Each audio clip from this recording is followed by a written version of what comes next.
Hi friends, this is Chris with Josephine's Designs. I wanted to come back and share with you a little bit of a huge blessing. We were up in the city of Austin this weekend, and I walked into a Tuesday morning, and there was somebody there who was very encouraging. And I was encouraged, not all of this, some of this was stuff I had, with a lot of goodies. So it was a total stranger, and I think this was in honor of cancer awareness. I was wearing pink. I had my cross on. This was filled with. This is a cancer awareness bag. There was a tag on it. Let me see if I can find the tag. And there was no explanation, but it was a bag. Yeah, cancer here. You can see right there. It was an $18.98 bag for $9.99. It has pockets and all kinds of goodies, and it was filled with all kinds of goodies. Not all of this, but a lot of this. And my husband was like, read them all off to me. We'll tally them up. And I was just like, okay. But anyways, it was just a blessing. I went in to look for clear gesso, which they didn't have, but this was what I found, was some matte acrylic gel, which is for other things. I could use, there's always things you can use these for, and a medium gloss. So I just wanted to say, you go into Tuesday morning, you never know what's there for you. So anyways, and I loaded it up this weekend, and here's my hotel key card I was Bible journaling with. And, just there are people out there that are really amazing and very encouraging. And there was a lot of illustrated faith in here. And, of course, I had my cross necklace on. And anyways, I just told my husband, I just said, wow, wow. And he was just like, wow, So anyways, I don't know if this guy goes to every Tuesday morning in the United States, but you just never know. And I think, honestly, my husband made a comment, and I just answered on my blog. Somebody had written me something, and like yesterday, I was at the grocery store after a long day of all these things we were doing, and we were getting ready to meet some family and do some things, and it was like late afternoon, and yeah, we were probably tired, but that's okay. And we were at the grocery store, and I could tell this young man who was checking us out, he had severe scoliosis, and not severe, but pretty severe, and you could tell he didn't feel well, and you could tell he was really grumpy, and I went through the line, and I kind of watched him for a minute while he was checking people out ahead of me, and I just start praying in my mind, because I always do that when I see people. And so I got up there, and my husband had been elsewhere in the store, and he was at the other end of the checkout line. And I was like, hi, here I am. So he came around, and we started unloading, because we went there to get kombucha. And we got kombucha. So anyways, long story short, we were going through, and my husband was... what was he doing? He did something, and I can't remember. Oh, he was wanting certain things done a certain way. So I started asking the young man, like, how are you doing? And he was like, okay. And I said, so have you had a good day? It's all right. One of those kind of conversations. And I I very rarely meet people like this. And, not, it happens, but it's not very often. And I could tell this young man, either he was in physical pain, or he was sad, or he was angry. There was something going on. And, and I looked at him and I said, so, how much longer before you get off? I always have those kind of like conversations.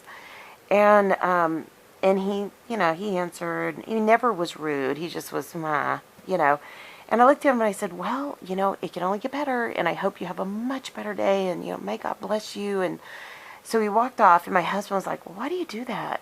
And I said, what do you mean, why do I do that? And he goes, why do you do that? And I said, what, talk to him? Kind of thing. And he was like, yeah. It just makes you look, I don't know, weird. And I said, well, because that's who I always am. That's because it's important. He's a human being. He needs to be encouraged. And he looked at me and he goes, but you sound so goofy. And I said, do I really? And he goes, well, no.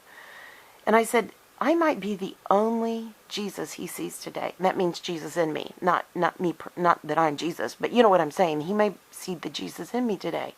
And that may be the only thing he hears today. That may be the one thing he walks away with. And if that is what he gets out of today, what a blessing. And he said, "You're right. I hadn't thought of it like that." And I said, you could be the only Jesus someone meets today. And he goes, "Well, I don't have a grocery store ministry." And I said, "But everybody should have a grocery store ministry." And he kind of looked at me and he said, "Yeah, okay, I get it." And it's true. So I go into stores and I smile at people. I say hello. And especially if they say hello back, I always smile back, say hello back. And, I try to be friendly. And, I mean, there are times I don't have a lot of time and I'm rushing through. But, I may be that crazy lady running by you with the kombucha in her hands going, "Yeah, hey, have a great day," kind of thing. So, but I'm not always up. And there are days that I can be really sad, no doubt. Everybody has bad days. But it's getting beyond myself to think about the other person. And it makes me sad to think how sad that young man was yesterday. And, so I don't know why things were gifted. It was really amazing. But I have to honestly say, if the only gift is the gift of encouraging that other person, it just floats my boat. I'm not there for him to get happy back with me. And my husband said, "Well, you may never see him again." And I said, "And I may never. But maybe I planted a seed for the next person to encourage and water and, be there." And he said, "Well, but..." And I said, "There are those that I meet over and over again. And I cannot say enough that when you go into stores, there was a young man many years ago. I had gone out to my parents and I was so sad. It had been such a difficult day. I was called there. I hadn't showered. I jumped in my clothes. I ran over there. There was an issue, and it was a heartbreaking issue. And I was coming home by myself, just really broken. I mean, I still remember that day. And I walked into Starbucks, and I thought, I should just go through the drive-thru. I'm so gross. And I thought, I'm just going to go in and get my tea. And I walked in, and there was this sweet young man. And he goes, "Hey, I was hoping you were going to come in today." And I was like, "Oh, okay." And I mean, ask me how many times I go into a Starbucks. Almost never. I always go through the drive-thru. And I guess I had gone in and talked to him just like I did this young man at the grocery store. Because a lot of people tell me their stories, and I'll pray for them, and I'll tell them, "Well, I will be praying for you." And he goes, "I just wanted to tell you that your prayers were answered." And he said, "The minute I found out, I thought of you." And I said, "Oh, wow." I said, "That's amazing." And I said, "Isn't God good?" And he looked at me and he goes, "I guess so." And I said, God has a plan for your life. And when these things happen, it's because it's by His will that these things happen. Because I get to be the one to pray for you doesn't mean that I did it. It means that He did it. And so we stood there and we talked about, because he was going to go to Boston and we had lived in Boston. So I talked him through, some of the joys and the more less joyful things that happen, and to avoid those pitfalls. And it was one of those moments where I knew I had probably talked to this young man twice before. Maybe once before. I can't remember, because people will tell me things and I'll be like, I'm going to go put that in my prayer journal and I'll pray for you on that. And I get straight in my car and I, write it, or I type it in my phone to make sure I get it in my journal, and then I pray for them immediately. And then if I have to transfer it into the journal, I pray for them again. You know how that works. So it's a blessing to pray for others. And it's an amazing, exciting thing to see God answer those prayers. And as we run into people in these stores and we meet the young men that we may never meet again, or the young girls, or the older men, or the older girls, or whoever we meet along the path, just know that God had you there in that place for that moment. Just that moment in time. So that you could be a blessing to somebody else. And I probably talked to 5 people in the grocery store that day, because I was standing there picking out all the kombuchas that we wanted, and everybody that came up, I would scoot over because I had a cart, because, it's pretty embarrassing.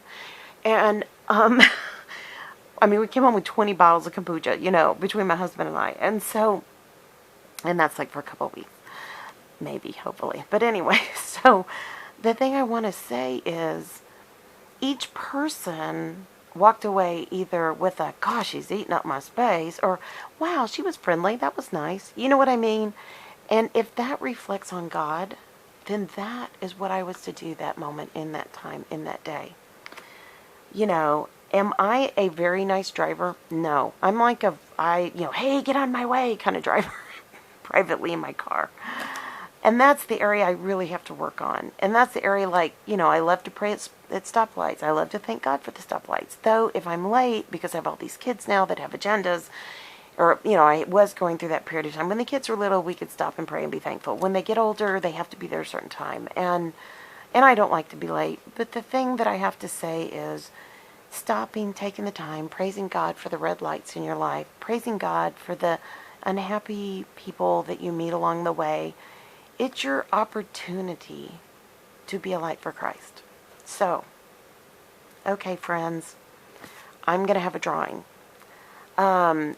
There was something that I saved in here specifically. Hold on. I am going to be giving, not this one away. That one's been used. Sorry.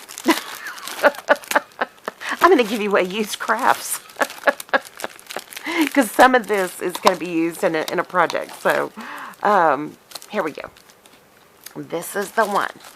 And it comes with a little bobbin if you want to put your washi tape on that. But these are washi strips by Illustrated Faith. And I thought they were so beautiful. And because somebody was so gracious to me. And some of this will be passed on in other ways as well. So I'm not keeping everything. I'm passing a lot on. Anyways, I'm going to give away this. And I'm going to give away this bag.